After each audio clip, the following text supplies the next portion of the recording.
Namaste, welcome to this class on alignment and adjustment of Marjari Asana, also known as cat and cow pose. This pose is very good for your spine mobility and flexibility, as well as this pose is very good to understand the body movement of your different parts of the body like your pelvis, spine and scapula. Before understanding how you have to do cat and cow pose, you have to understand some basic movement of your pelvis and your scapula. Okay, stand onto your knees and open your knees hip distance width apart. Place your hands on your waist. There are two movements of our pelvis which we need to understand. One is anterior pelvis tilt. This is the anterior pelvis tilt. Now you have to do posterior pelvis tilt. Try to lift front part of the pelvis. And this is posterior pelvis tilt. Try to do it few times.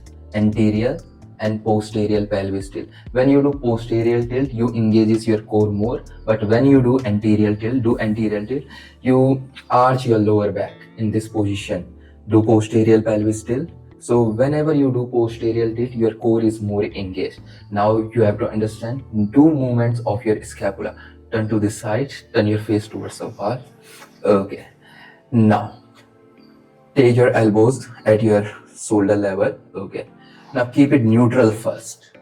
Two movement which is very important. One is retraction. Retraction means when you are bringing your shoulder blade towards each other. Now do retraction. You can see his shoulder blade is coming towards each other. Second movement we have protraction, which means you are moving your scapula away from each other. You can see more protraction, do more protraction.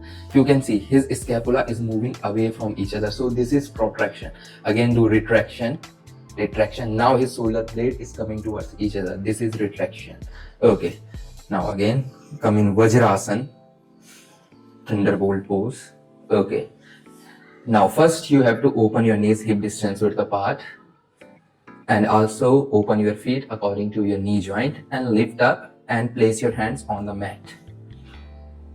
Come in tabletop position. Here you have to first keep your spine neutral.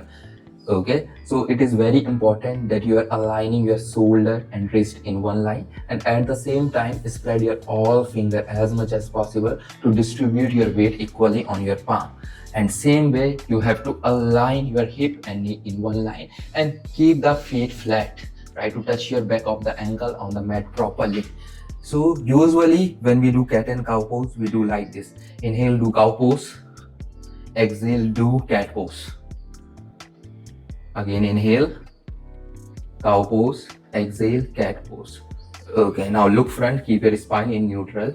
Okay, so generally when we move, we only focus on the lower back, on arching and rounding this back. But you have to move in a order in this movement. So always start your movement from your tailbone or your pelvis. So without moving your upper back, mid back, try to do posterior pelvis tilt. This is anterior. Do posterior pelvis tilt. Yes. Try to tuck the tailbone in as much as possible. Then slowly you have to move upward. Try to do protraction. Try to do protraction of the scapula. Move your scapula away from each other and look down. This is cat pose. At the same time, do not directly bend from here to come into cow pose. First do anterior tilt from here. Then move slowly upward. Do retraction. Try to bring your shoulder blades towards each other. Then look up. Keep doing this movement. You have to keep this thing in mind. You have to move in an order in cat and cow pose. Just don't bend your spine like this. Always move in an order. Okay, now you can come back in Vajrasana. So this is how you have to move in cat and cow pose.